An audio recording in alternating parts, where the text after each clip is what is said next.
Alright, we just pulled off our first piece. Has two bolts and one nut. Right here was where the nut was, and the two bolts are right here. So next we need to, I'm pretty sure we have to take off this bracket right here. And yeah, I'm not sure, but we'll figure out our next. We're going to replace the water pump too, so that's right there. Okay, let's get back at it. Oh, I did figure out where to drain the radiator.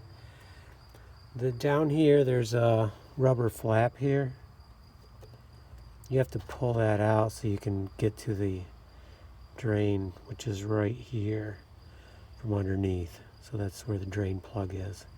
So we may still have to do that because maybe these hoses have to come off.